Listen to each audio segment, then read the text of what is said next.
there comes a time for everyone, in whatever level, when spirit says, if you don't listen to me, I'm going to make you miserable. And I'm not going to make you miserable because I don't love you.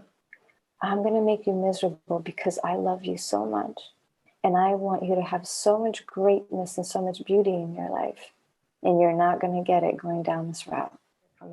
I was a pissed off teenager. I told you, no one probably, I remember when I told you this, I said, no one knows this about me, but now a lot of people will know. But I was a punk rock chick. I listened to punk rock growing up. I went to all punk rock shows. It helped me survive because for me it was an outlet. But orgasmicness and pleasure is a way to heal. And that's why a lot of the work that I'm doing is focused around sex, because we as a society know nothing about lovemaking. And my goodness, do I have so many things to share about that. I'm going to write.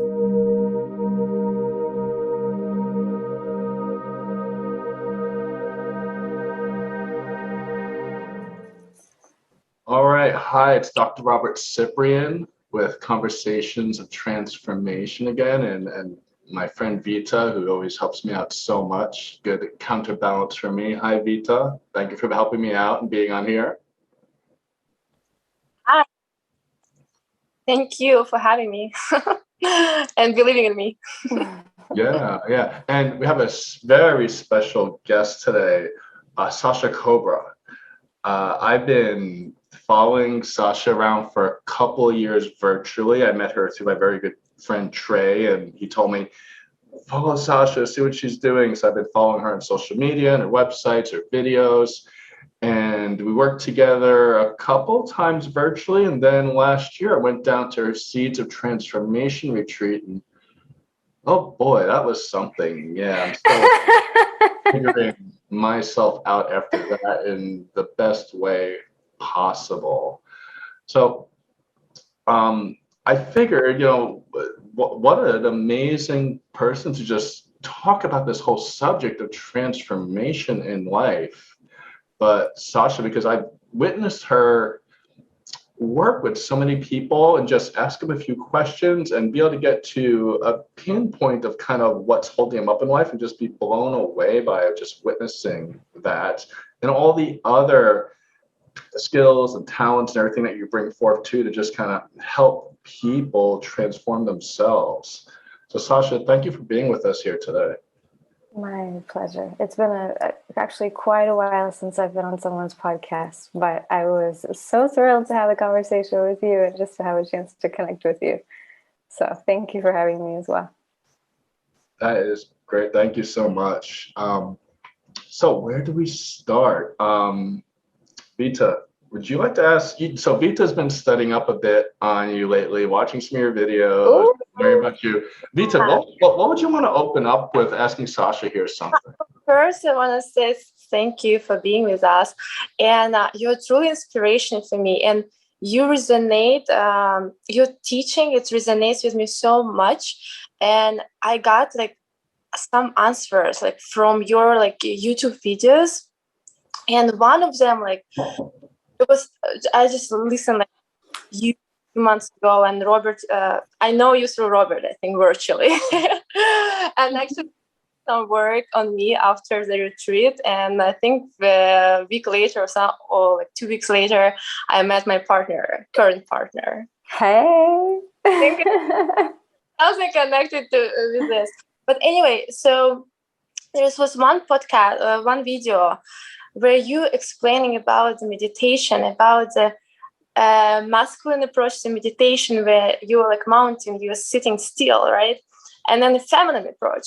So during my life, I was using I would meditate, and I would sit still, and then I start moving, and then I'm like, oh no, Vita, you're distracting yourself. Go back to the stillness, right? And I'm still I'm sitting still. And then again, I start moving, and then I'm like, damn, I don't get it, And then you want to explain it that is a feminine way of meditation, right? And subconsciously, I knew it. But so my question, what I want to start with is how do you increase this confidence of inner knowing? Because like I didn't know the explanation, I couldn't find the answers, because most it says like meditation, stay sit still, you know, and keep breathing. That was the whole explanation, like known worldwide. And then yes, like how do you increase this confidence in you?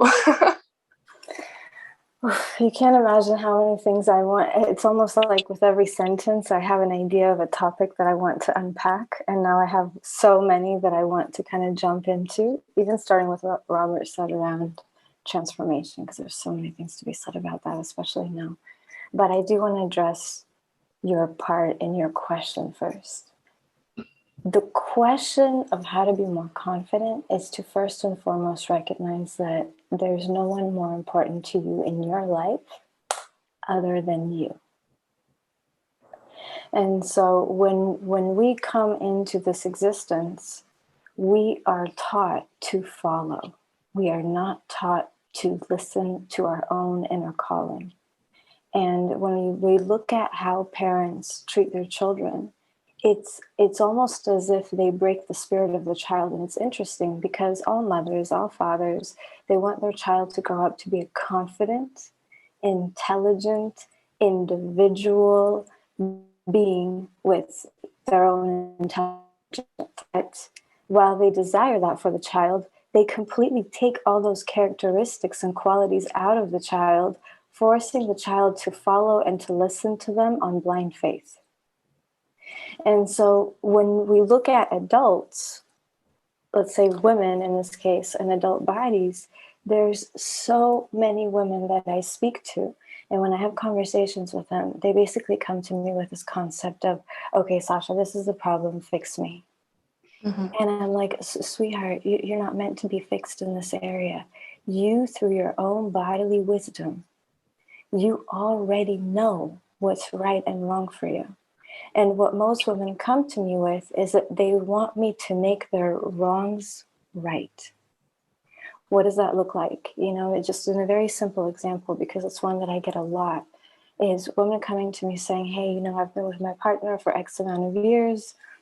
I have zero libido. I've completely lost interest in having sex with him. Fix me. And when we start to dig into what is the quality of sex they're having, we realize that it has nothing to do with her libido. It's just that she doesn't want that quality of sex. So there's so many different areas of life where we as women, and it's true for men as well, I'm just answering and addressing the question of the woman that's in front of me right now.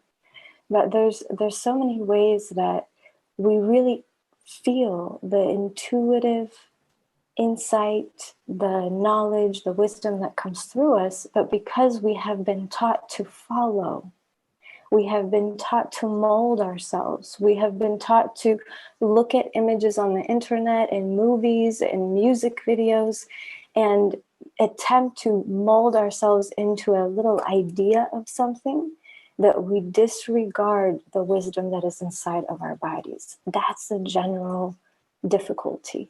So then you take it into a very simple situation like meditation, and here you are as a woman wanting to meditate and wanting to do, again, following what you learned somewhere, you read in a book, somebody told you that's the way to do it, you've seen other people do it in workshops, and that's a whole other topic, which I'll get to in a second. But there's this wisdom that is inside of your body that says, I'm going to meditate. And what is meditation? It's a no mind state. So I'm going to enter a no mind state following my body's wisdom. But wait, hold on a second. You're supposed to sit still in usually a very uncomfortable position. Your back is hurting. You're thinking about a gazillion things that you have to do tomorrow, but then you call it a successful meditation because that's how everybody else does it in class. And never relying on the magic of the female wisdom. And this is the part that I wanted to share as well, is that there's been such an attack on women and on men too. It's on humanity, but on women from the standpoint of what we are being taught to do and what women's liberation movement is, and what our modern era of today, of 2021, what that liberation movement is for women, is us attempting to be equal to men or better than men in being a man.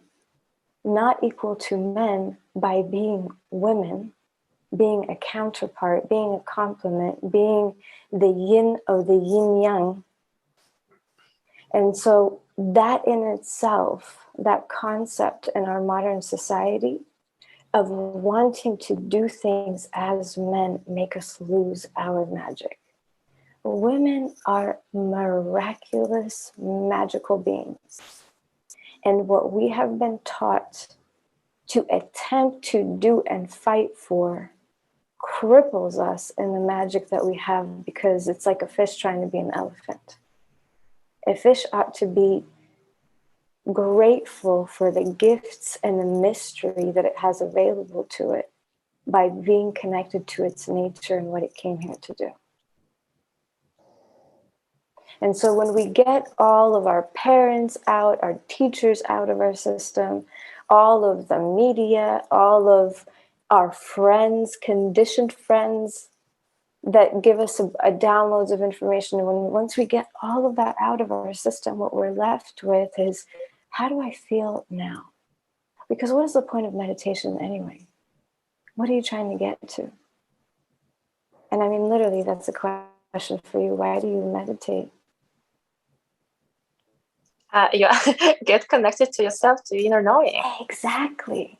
So then what you're wanting to do is anything that gets you to a state of your inner knowing, that gets you to a state of being closer to yourself. I mean, me washing the dishes sometimes is the greatest meditation that I could do, because in that moment, I'm so much present in my body, so connected to what I'm doing, enjoying the motions of my hands, full meditation. For me, that may be way more effective than sitting in the corner of the room somewhere. So we as women who are so disconnected from our bodies and whose birthright is pleasure and sensuality, all of our meditative practices that connect us more to who we are practices that are going to connect us to our sensuality and pleasure. So for a woman, dance, sensual movement, things that allow for you to feel flow and softness in the body are all synonymous practices to getting you closer to your nature and to who you are. Sensuality for a woman is her greatest spiritual tool. And think about how many women, just with that word, have resistance. Because most women don't experience not pleasure, not sensuality. They feel oftentimes like robots in their body, and in a body that they don't like, that they judge, that they wish could be different. Which again is, I'm going to keep saying this over and over again.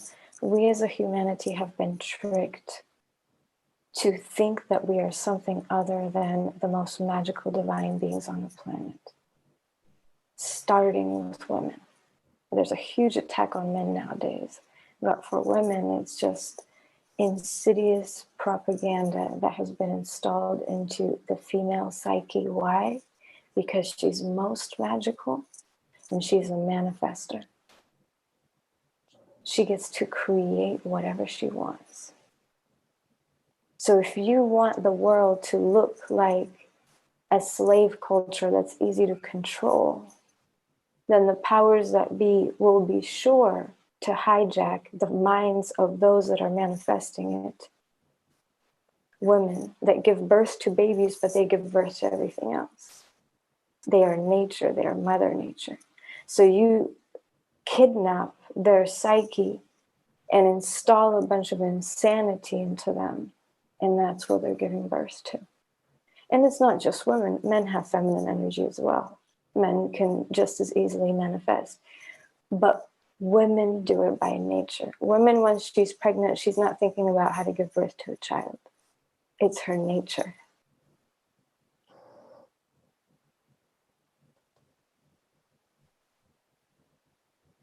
Yeah. Did that answer your question, Joseph?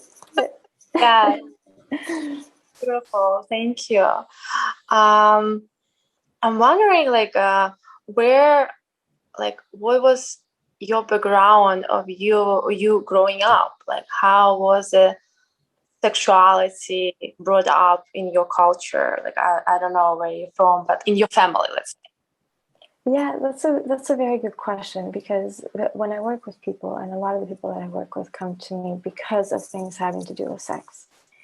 And oftentimes they'll tell me, well, I am such and such because my parents never had sex in the household. They never talked about sex. It was very much a taboo topic. That was my upbringing, but that was my blessing. And it was my blessing because none of my own yearnings were tainted by other people's ideas. It was because it was non-existent where I grew up. It left me to do a whole lot of exploration by myself and kind of say, this doesn't make sense to me. In fact, my whole upbringing was a whole bunch of things that made such little sense to me that that was the greatest blessing that I could have, was growing up in an environment that was a big no for me, so that I could figure out my yes.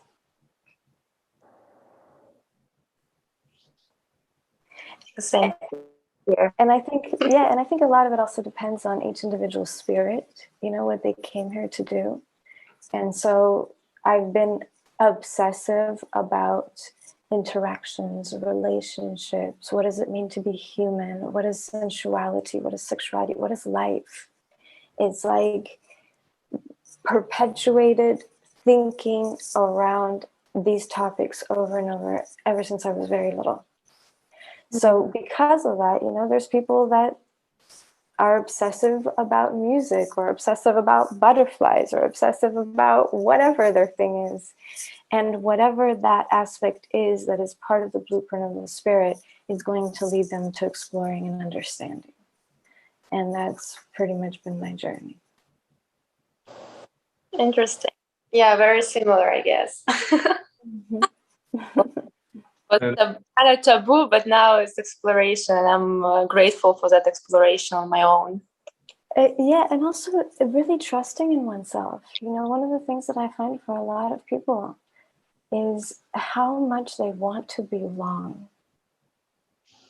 And that can be a very debilitating quality in this day and age, you know, especially when we look at what's going on in the world now with a huge topic that we know is ever present of COVID. It's bringing up a lot of insecurities for people, not just around, oh my God, is COVID a real thing, not a real thing? Am I going to die? Am I going to get sick? But I want to belong. I don't want my family to reject me. I don't want my friends to think I'm loony because of my opinions. It's this quality of being afraid to be alone in our thinking that creates a lot of difficulty, blockages, challenges, and a deeply debilitating process on our expansion and expression of our spirit as we came here to be. So if I don't have a need to belong, if I'm not afraid of being rejected, then what I'm left with is my communion with God, you know, and I'm not talking about it from a religious standpoint. I'm saying life, the all, whatever you want to call it.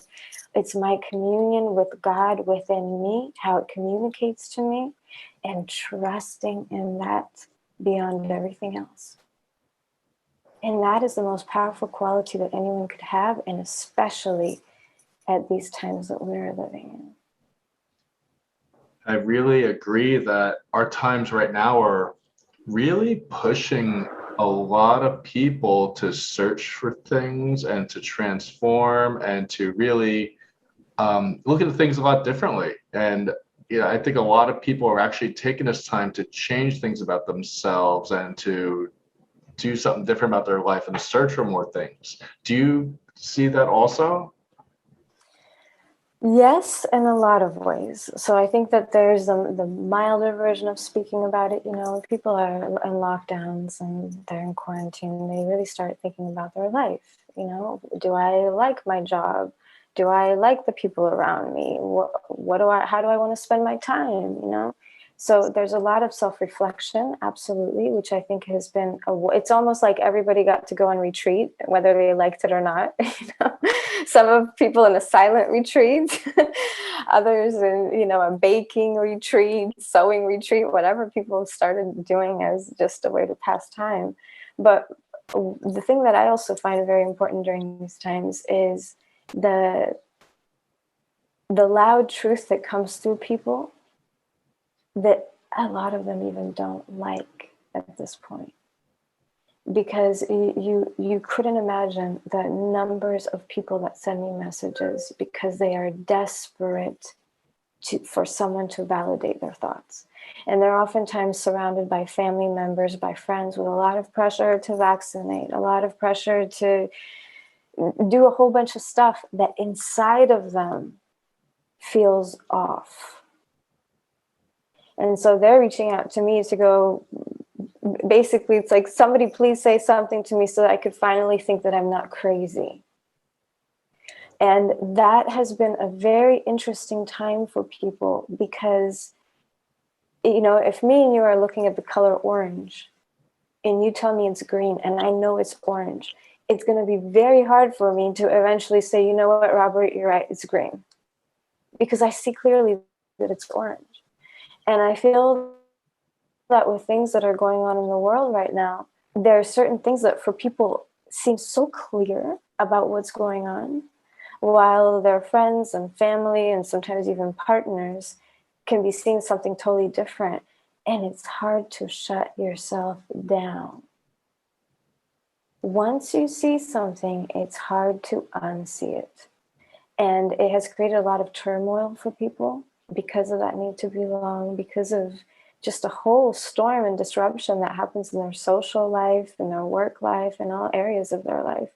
But at the same time, it's exactly what the world needs, is this uprooting of this politeness, this quietness, this kind of like minimal buzz that goes through to go, okay, let's really look at what's going on. Let's really see where we're at, and where's the consciousness out of the people around me. It's been fascinating, even for myself, being in what would be called the spiritual community.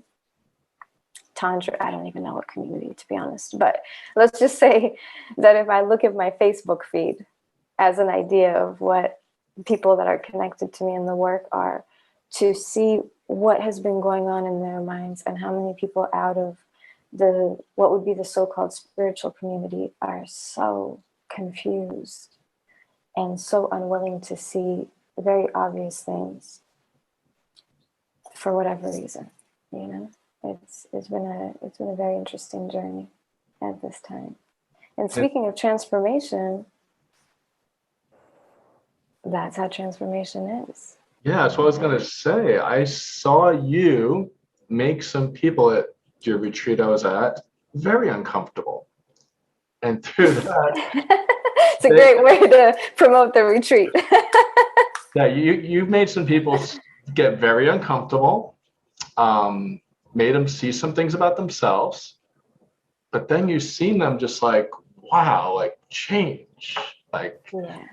That was just some amazing observations to witness people going through that. See, what we really miss in life is love enough to be truthful. So my making people feel uncomfortable at the retreat is by no means because I want to make someone feel uncomfortable. It's actually because I love people so much that I'm going to be the person to say what needs to be said to them. While other people prance around, stay quiet, don't want to disturb things. It's saying, hey, this is what's going on for you and why. It may make you feel uncomfortable for a moment, but then when you see it, you're going to go, oh my God, I had no idea. And now that I know, I can get on track to where I really need to be, whether that's in external circumstances, whether that's just with my own internal attitudes. But transformation happens through awareness. And another reason why I'm so comfortable with making people feel uncomfortable is because I'm exceptionally comfortable with being uncomfortable myself.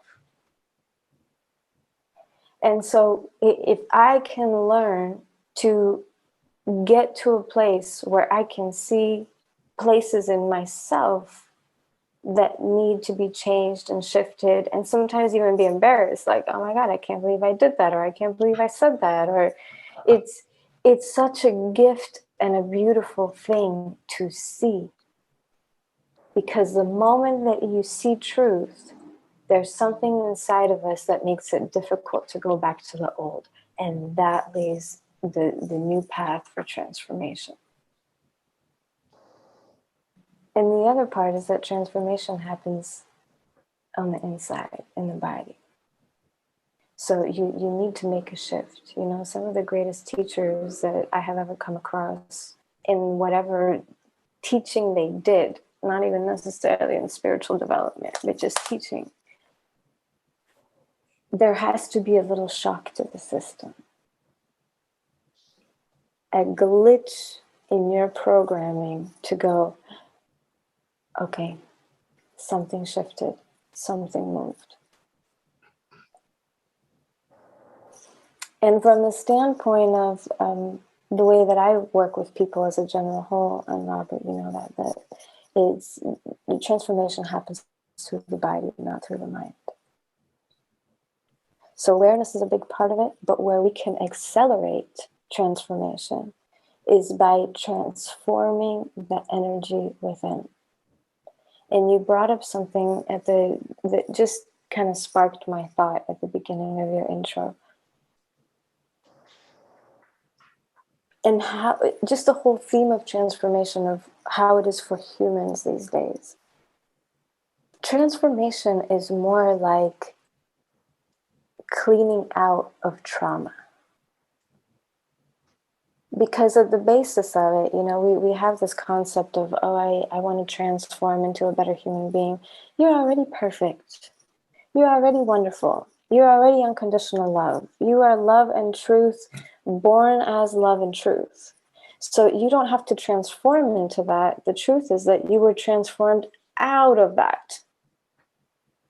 Or another way of saying it is that this trauma-induced society, which was built upon to control people and enslave people, is what needs to be unplugged from, to release the trauma, therefore transforming back to your natural state.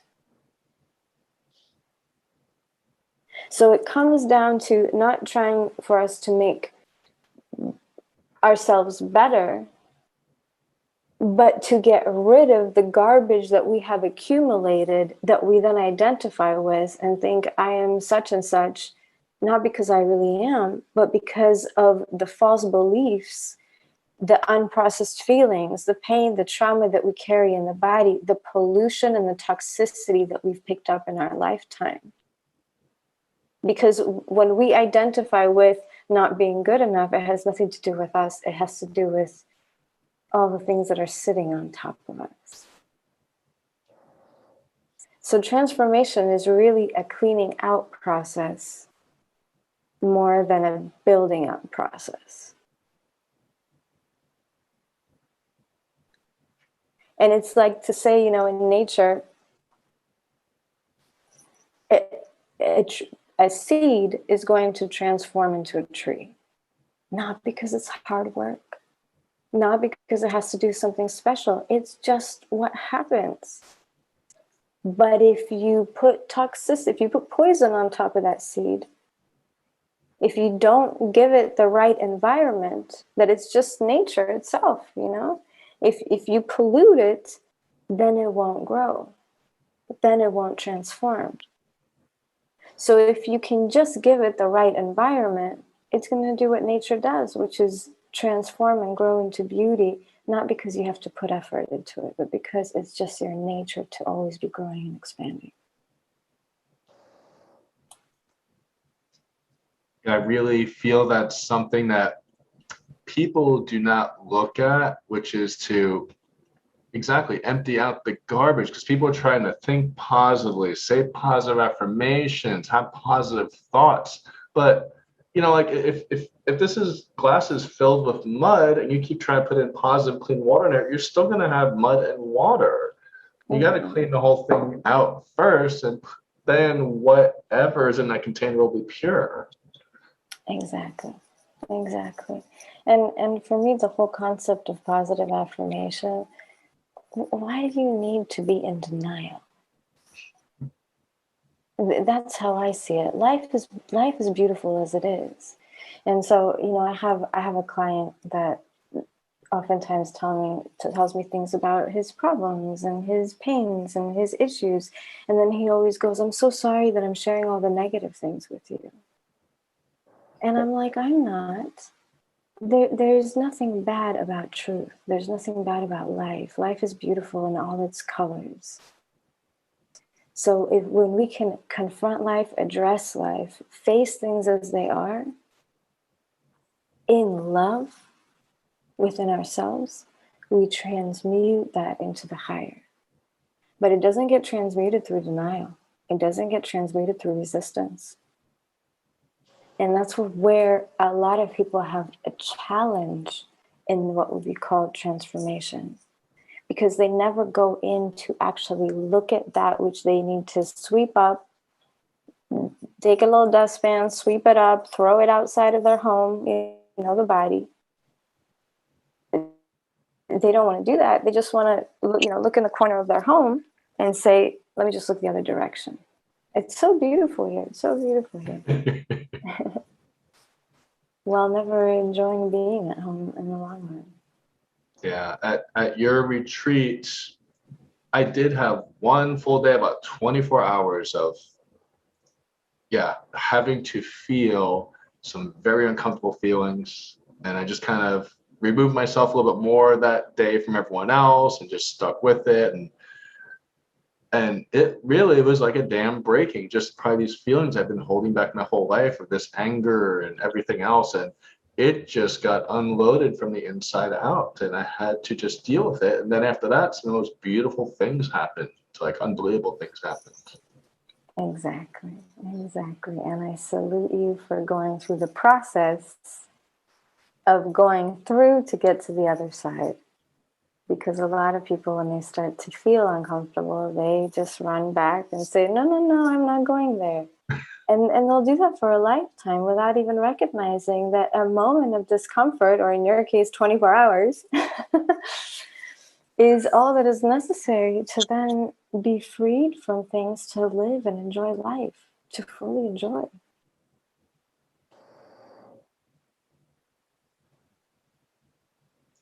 So what do you feel were some of the biggest things in your life that helped you to transform and get where you were? Oof. A lot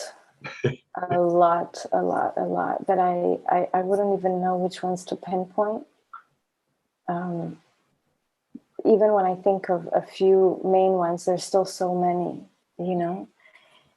I find that for me, I know how to learn. And that's something that people have lost the talent of. And what I mean by that is that I can learn because someone sits me down and speaks to me, teaches me something. But what I mean by knowing how to learn is when you learn in situations when it's least expected. When you can watch, listen, observe, and be gaining so much stuff. One of the things that, speaking to kind of colleagues, sometimes we'll be at an event. I used to speak a lot on festivals.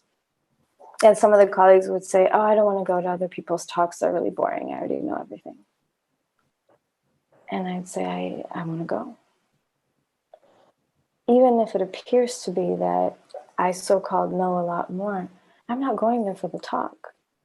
I'm going there to feel the space. I'm going there to see people. I'm going to see how people react to this individual. I'm going to see how this person holds space in the room. I don't know what I'm even going for, but I'm going because I want to learn and be a sponge for every opportunity to learn in my life. And in light of that, I've had so many moments, like huge aha moments out of very small, seemingly insignificant situations that for me changed my life and my perspective, oftentimes about me. In fact, most of the time it should be about me, because my greatest celebrations and successes is when I get uncomfortable enough to see where I have been unconscious or not making the right decision or doing things out of unawareness to whatever degree. And there's been a lot of those. There's also been a lot, I mean, where do I even start? You have childhood, right? You have your childhood situations. So many things having dealt with just being a child and learning about life in itself through that experience, through going to school, through learning how to survive those experiences, through being a pissed off teenager and learning how to cope with that because life didn't make sense. Everything that I'm sharing in the retreats and with people is things that I have done for myself and know they work because I've taken myself through that process. You know, including what you shared about feeling all this anger come up. I was a pissed off teenager. I told you I used to, no one probably, I remember when I told you this, I said, no one knows this about me, but now a lot of people will know. But I was a punk rock chick. I listened to punk rock growing up. I went to all punk rock shows. It helped me survive because for me, it was an outlet for that I felt living in a world that didn't make sense to me, and also feeling like I was choked, that my spirit was choked in the environment that I grew up in having to go to school, in having to learn. I hated school. Having to learn things in school that you have zero interest in, and you know that it's just taking up space in your mind to keep you busy. And as I say to everybody, because so many people judge anger, they judge their own anger, I say, living in a society like this, everyone should have a healthy dose of anger in them. Because your spirit is saying no in a healthy way to a lot of things that don't make sense. And that's a beautiful thing. Anger is a creative energy until we repress it, resist it, suppress it, and then it becomes destructive. And most of the time, destructive to our own selves. So there's so many things that I learned just living, you know, and one of my biggest transformation stories that no one really knows about. You're asking me a lot of personal things, which I usually don't talk about because no one asks. But there was a time when I was going to school and I was working at a nightclub at the same time. And I just had a moment one day when I was sitting at this tea house in San Francisco, and all these people were walking by, and it had this big window that was open. And everybody looked so sick, so unhappy, so pale. And I just sat there and I was watching all these people walk by. And I started crying. And I thought, I can't do this anymore. That day, I quit my nightclub job. At that point in my life, I wasn't even drinking alcohol anymore, but I was serving it. So it was really already against my spirit to feel like I was poisoning people, even though I didn't want to poison myself. And I thought, I came here to help people. I didn't come here to poison people. I quit my job. I dropped out of school. That same week, I had 1 semester left for graduation. And I said, I don't care. All my friends thought that I was crazy. They said, you only have a few months left. For me, it was so clear. It was just an epiphany. It was like something just came and said, enough.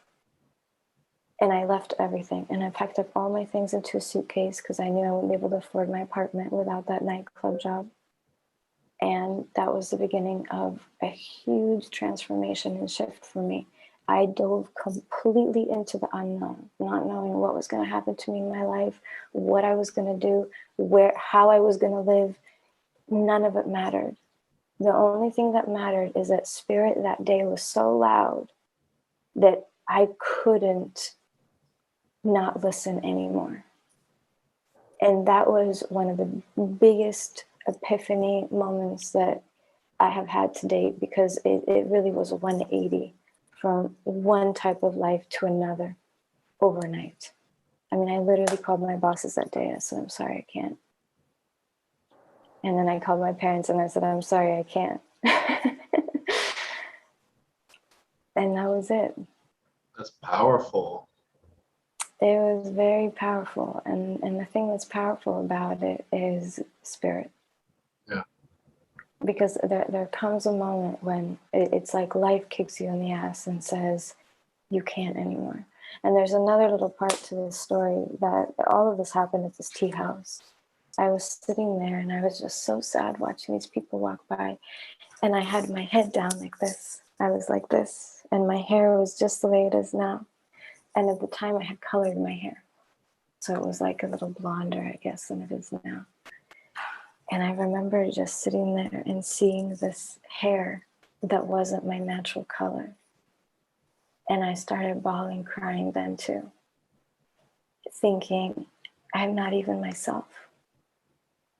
I don't look like myself. And that's why I'm saying I'm a good learner, because all it was just a little piece of hair hanging while I was sitting this way. But what it meant to me in that moment was, I'm not myself. I color my hair. I pretend to be someone that I'm not.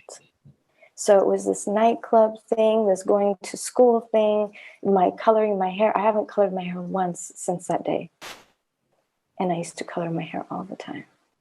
It was just like Spirit said, you, today, no more. No more playing, no more of you pretending, no more people pleasing, no more of you trying to put yourself into a box that you don't fit in. I'm in charge. Spirit said, you serve me now. And I couldn't, it was too strong to, it wasn't even an idea of resistance. It was just like, okay, here we go. I sold all my stuff. That it took me about a week to move out, but I had friends come get whatever they wanted. I left the rest of the stuff on the street, packed everything into one bag, and that was it. I know that's not for everyone's journey. Everyone has their own, but there comes a time for everyone.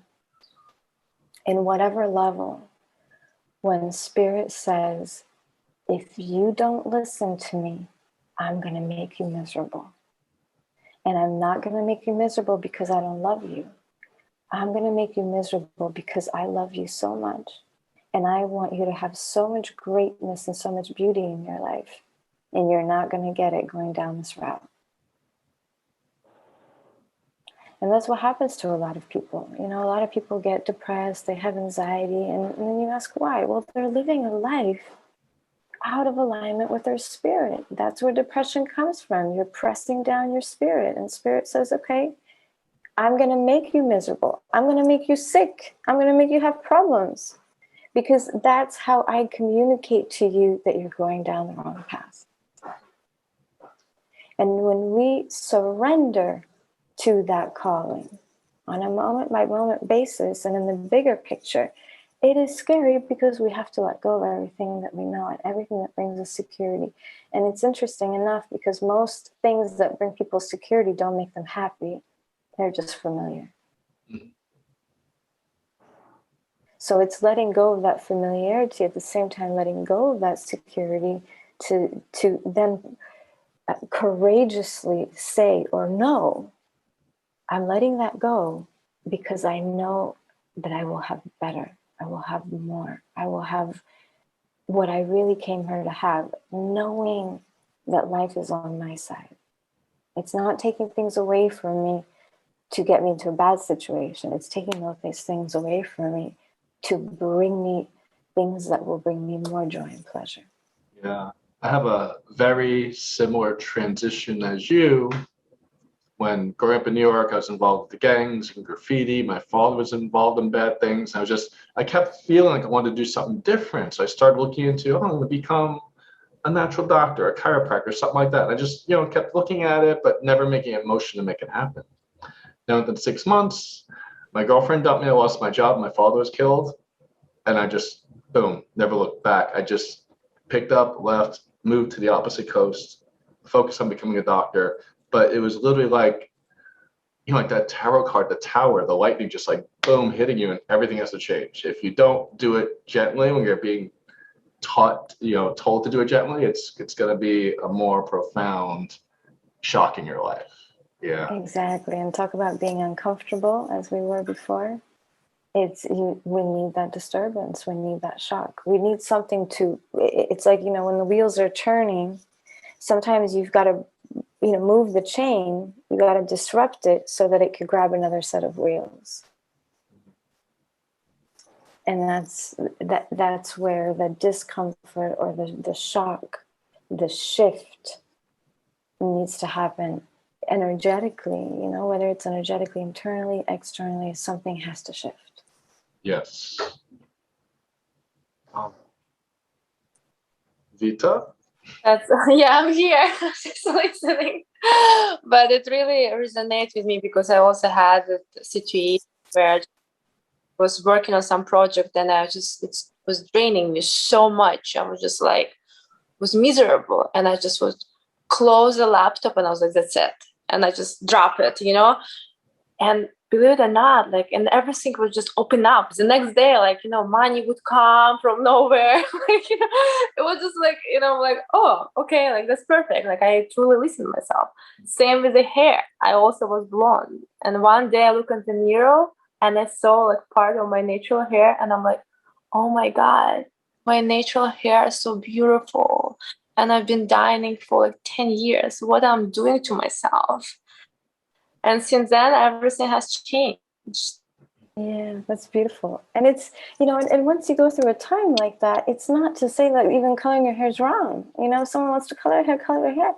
But what is the energy behind all of this? How much are people attempting to be something they are not? And how do they get to a place of feeling like I'm good with me and now I want to color my hair? Versus all the time trying to fix something and be something and look for something, is just saying, okay, I'm fine. I'm really fine. Even if the whole world tells me that I'm not. It's an interesting also, this is a very personal podcast. but my mother tells me that the first word that ever came out of my mouth is not mama or papa or whatever, daddy. It's you can't. You can't. It's like not in English. That's not my native language. But in my native language, saying you can't. And I thought it's very interesting because I can look at it in many ways. One is how many times I must have heard that myself as a baby to then repeat that back. Imagine when parents are like, no, you don't. It's a word that basically says don't, like you can't or don't. So it's really, when I say that I learned a lot of things just in my growing up, I feel like my whole theme in my life has been a whole bunch of don't and you can't being thrown at me, and me saying, oh yeah, watch me. And that was actually my motivation throughout my life, is having so many people, whether it's parents and then teachers and such telling me you can't. And then me saying, I know I can't. I can feel it. I know it inside of me. And at the same time, I find it very interesting that on one level, that's what I received, had to have, for that to be my first word. And at the same time, that's pretty badass to have that be my first word. Like, no, you can't. You don't. That is hilarious. Yeah, but when I look at these things in life, they're little details, but it's like watching a movie of a character, and how when you're watching a movie, all these scenes in a movie are building up the character and how they become who they are, and they're all just little things that I never thought about when I was younger, but now in the retrospect, looking back at everything, it's like that's an interesting character.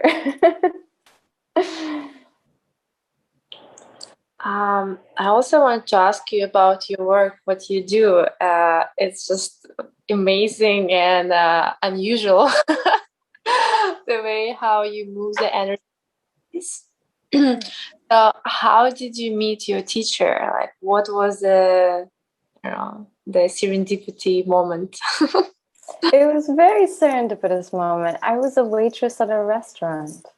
So it's very interesting because when I told you I quit my nightclub job, so at that time, as I said, I had this epiphany, like I have to help people. I didn't come here to poison people. I want to help them. So I got a job at this raw organic vegan cafe where I made terrible money, but I got a meal and I got to feed people raw organic vegan food while I was figuring out what spirit really wanted from me. And I got a job there, and probably less than a month after working there, he was my customer. And that's how we connected. And it's also very interesting because it was probably like 1 month later that I quit that job. So it's almost as if I just went and worked there to meet him. And so we connected. I was doing other things. I started traveling. So we actually didn't reconnect after the initial meeting until about 9 months later. I was doing a whole totally other things in Los Angeles and found his number in my bag. And I just kind of called him up and was like, hey, this is what I'm up to. This is what's going on. And then we reconnected and really got on this journey. And I never had the intention of doing this kind of work. I was fascinated by it. I was always fascinated with spiritual things. He had a pretty massive, all these spiritual books that he had. And for me, it was just like a cool connection, and life kind of forced it on me, you know. And when I say forced, it's that whatever we really came here to do, I don't feel that it comes out of a mind idea, you know. It's just like when I was sitting in that cafe, I felt like I came here to help people, not poison them. That's the only thing that I knew. But how I was going to do it, what it was going to look like, I never had any plans. And life did. Amazing. Like, I have goosebumps when you said it. Like, I was thinking that you were working in like lower vibrations, right? Whereas like you were feeding people with alcohol and like a lot, and then you hurt your spirit, and then you change the location for the higher vibration where it brought you to your, let's say, like soul purpose. It's like beautiful. And the transition of, you know, taking that step, because if the amount of money that I made at this nightclub, it was a poshy social, it was for San Francisco socialites. In fact, the governor of California, who I'm far from being proud of, is somebody that used to frequent that nightclub quite often during that time. So it was quite a poshy place. And I made a lot of money in tips at that place. It was for you know, a food service job. It was really great. And so for me to go from that and having a nice apartment in San Francisco, not working so many hours, to then I lived in my car. When I'm telling you that I put everything into a bag and I moved out of that apartment, I'm not kidding. And I had a car, so I thought, you know what? I don't know where I'm going to live. I don't know where I'm going to get money. I don't care about anything. But I'm done living a lie. Period. I'm done. So I slept in my car during that time. And I had a membership to YMCA where I would shower and take classes. And so it was kind of cool. I would wake up and have a good place to still keep taking good care of my body, eating good, healthy, raw, organic foods. In this moment of just having that space inside of myself to go, okay, I left all of these so-called comforts to then say, I want something different, and I'm going to wait and see what that looks like. And life took me and gave me more, way more than those little comforts gave me at that time. And it's also interesting because, you know, no one knows that about me. I have no idea how many people are going to get around to watching this podcast, but no one really knows that because I don't talk about my person. In all podcasts and all interviews, I'm always speaking about the work. But I think it's very important to see, like, to mention these moments because people don't want to step back, and they start to like worrying that they took a wrong step, not understanding that sometimes you have to take a few steps back to actually grow even higher. Exactly. So it's a beautiful story and I love it. And thank you for sharing. And to also know that I feel nowadays everybody wants everything handed down to them on a golden platter. Even when I look at people that are spiritual teachers, I'm going to do a certified training next week to be a master anything. How do you become a master anything in 1 week of a certification program? And so I feel like nowadays everybody just wants, okay, I'm willing to quit my job if I just immediately become an influencer and I have tons of followers. I don't even have that many followers. I've been doing this work for almost 15 years. And people can kind of see what I so-called have now, whatever their ideas may be, without realizing the sacrifices that it took. And sleeping on floors of airports, and sleeping on floors of people's houses and their couches, and sleeping in my car. And it's like, no, this was me committing to spirit and making the sacrifices to then live a life in alignment with myself and with life gifting me with that. I mean, I have a quote on my website that is on my website because I live it every day.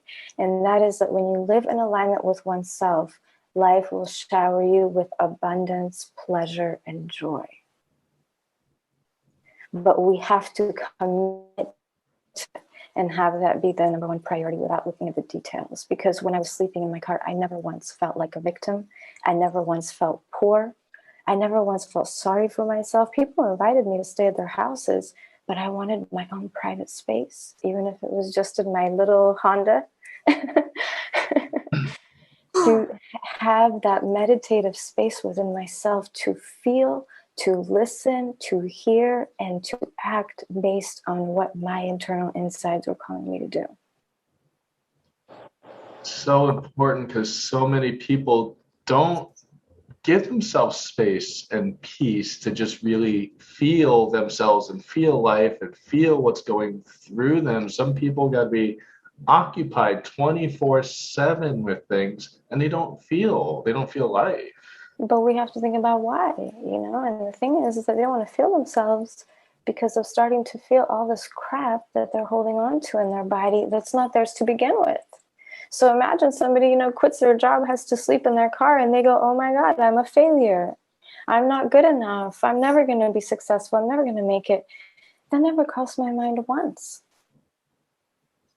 I may have not been in a place that I wanted to be in, but it was just to say, it wasn't a space of, I'm going to be so great and successful. It's just saying, I'm okay. Remember, Robert, I'm okay. It's okay. From the retreat. I just told someone that yesterday. I keep telling people that. Yeah, it's amazing. It's the best mantra you'll ever find.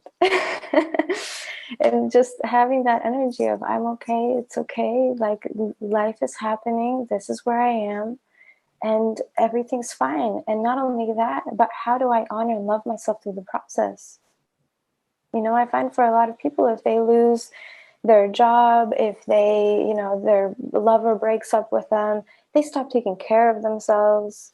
They stop putting nutrition in their body. I mean, it's just like a downhill slope versus saying, hey, it's okay. How do I love me through this process?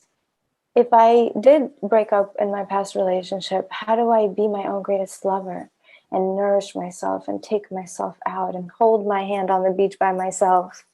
How do I be tender and sweet and loving and hold me in moments of sadness and pain? And if we can learn how to do that, now we open up the way for all kinds of people to have much more courage and bravery to live an authentic life because they're not scared of not belonging or being rejected. The only concern is, I want to live my life, not yours, not hers, not theirs, my life. And that feels good. Even if I don't have so much money, even if I don't have a partner, it doesn't matter what it is. It feels good to be me. Because one of the greatest, deepest chronic pains on this planet is not being oneself. Yeah. You show me a person that is acting out of alignment with themselves, and I'm going to show you somebody that's got a lot of problems in their life, all the way down to physical health. And to bridge off into one last thing, I do want to talk to you about the work a little bit before we let you go.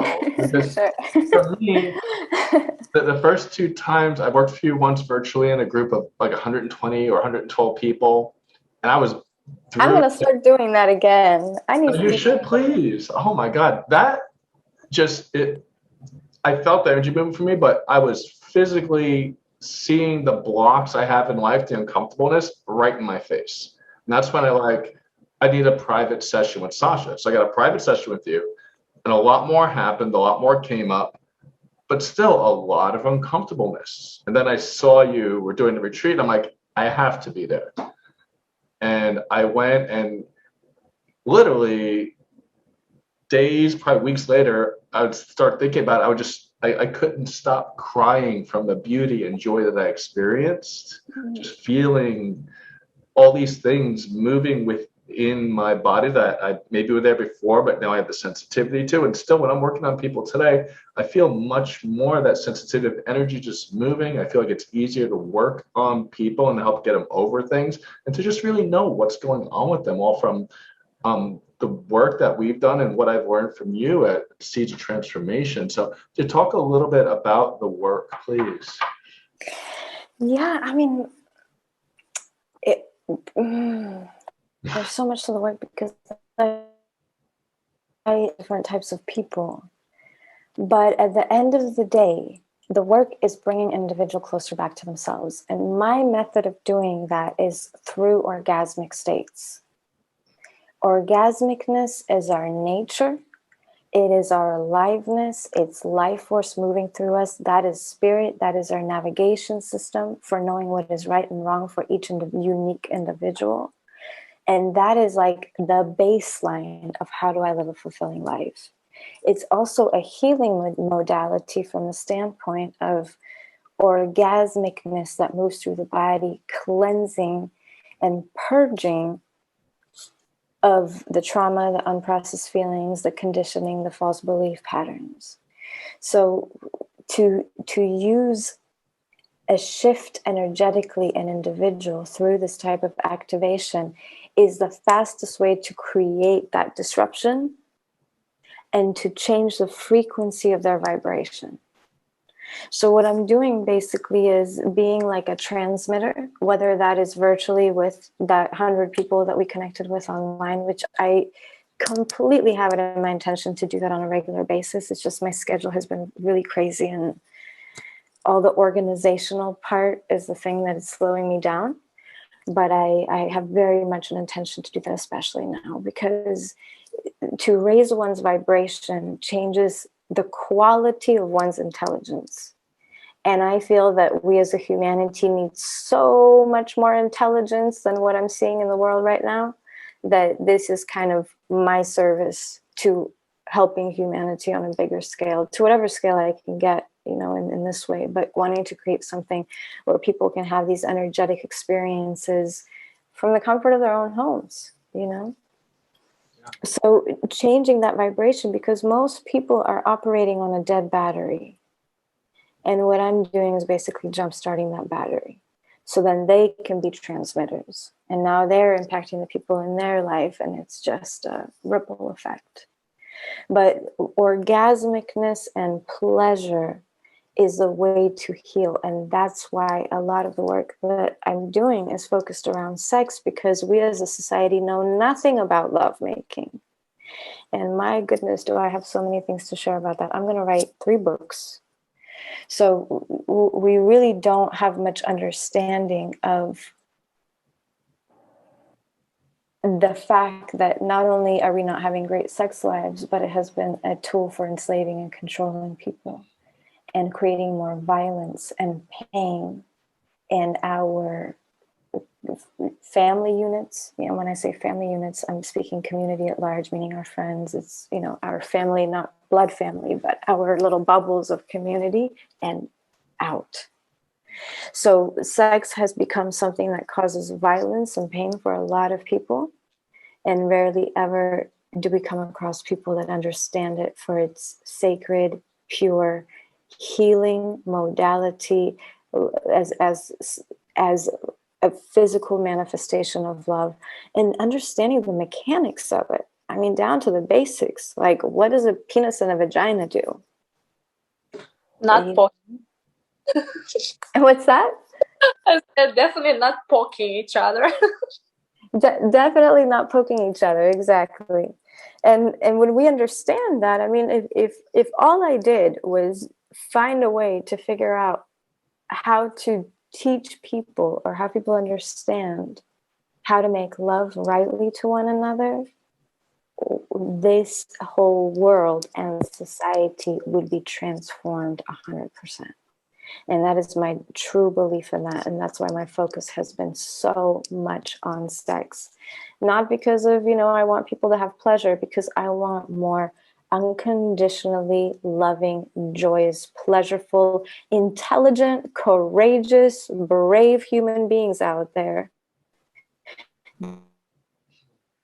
that know how to be independent in their feeling and in their thought. And sex is the modality or the medicine to connect people to that intelligence, their love, and their divinity. Do you think that if people understand like sex on a different like level, right? Do you think we're gonna have like less divorces, less separations?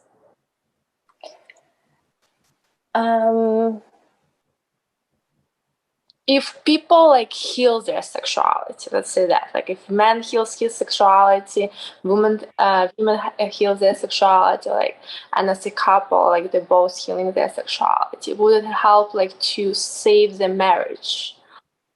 Absolutely. But it's interesting, just in me self-reflecting on that question, I find it interesting that I've never thought about divorce. Meaning in my intention of why I'm doing this work, it's never been, I never really even thought about that as a concept. Although you're absolutely right that it would be that way. But if you take it even outside of, would I divorce this person? Would I love them more? Even greater. Meaning there would be less violence in the world. There would be more friendliness. There would be more love. And so much of the pain that happens in couples is because they don't know how to physically love one another. And we all have our traumas, we all have our triggers. So it's not to say that we're going to be harmonious 1,000% of the time, but because we ought to be loving beings, when there's friction, there are very loving, intelligently cooperative ways to understand and support each other through those traumas and friction. And the basis of that is feeling loved. So when you have a couple that isn't experiencing physical love with one another, the woman is, as you said, being poked at. She feels like she's being used. Then she oftentimes pulls away from the man. And for a man, his positive pole is his genitals. That's where he gives and receives love from. So then he feels completely unloved. So they both feel unloved. And one thing that I think we as a society ought to have learned by now, when we look at how children are, is that when a child doesn't feel loved, they start to act out. And that's what we as adults do. We start bickering at one another. We start doing unloving things with one another. We start hurting each other when we don't feel loved.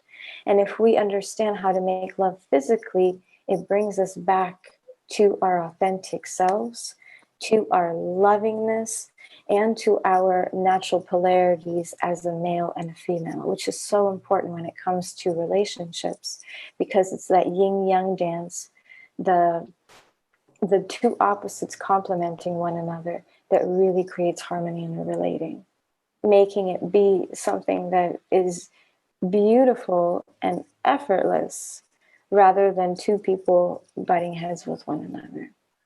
And when that links in, wow, you just feel that magnetism, that energy just flowing, even just hugging someone with your clothes on. When that kicks in, you're just like, oh my God, it's this just energy flow between people is blew my mind. Yeah. Yeah, and you see how, I mean, Robert, you, at the retreat, it's always so interesting when I have conversations with people that attend, because for me, I'm used to it. But I always get these comments of like, it's crazy how much people change. Because, you know, the first day when everybody walks in, they're just the people that you see on the street. They, you know, you may not say hi to, and you have your own judgments, or this person, whatever. And then when people start to open up their hearts, start to be vulnerable, start to share, everyone is just like, I love you, I love you, I love you, you know? Yeah. And not from this place of fakeness. They're not running around saying that, but the energy in the room, you know, the way that people interact with one another, love each other, support each other. You really see that in the retreat space, that even when someone's being triggered, how much support there is there to say, hey, you're going through something and we're here for you. And we're going to work it out, and we're not judging you. We're not making you wrong, but we're going to help you get yourself out of there so we can enjoy you more. It's just, it's such a loving space and such a human space. And that's one of the things that I love about doing retreats, is that for me, it's like a scientific experiment of what humanity could be like, where we do get triggered and we do go through stuff, but what communication can look like, what our affection toward one another externally and internally looks like, and just really what it means to be human, and how much pleasure we could have. A lot of, yeah. Oh, so is your retreat this year full yet? I literally have 2 spots left. Okay. Well, I have to tell everyone to get on sashacobra.com. My throat's a little scratchy, excuse me. Get on sashacobra.com. Definitely subscribe to her email list. Find out when she's doing more classes, more retreats, all that stuff. Definitely. For me, it's been amazing in my life in several different ways. And I definitely recommend to anyone who's want to go through transformation, spiritual growth, just embracing anything in life more. I mean, anything. I really, really recommend it to everybody. And any last words, Sasha, before we end this? No, I thank you so much. I appreciate you so much. Everybody, please like this video, share this video, subscribe to our channel. And thank you for watching this. I definitely appreciate you all for just having interest in this too. Thank you, because of all of you watching this is why I do this. Thank you very much. Thank you, guys. Really, thank you for letting me share. I love to share, so. Great, thank you. And a little bit more personal than usual, so yeah. Yeah, that's... Yeah, nice.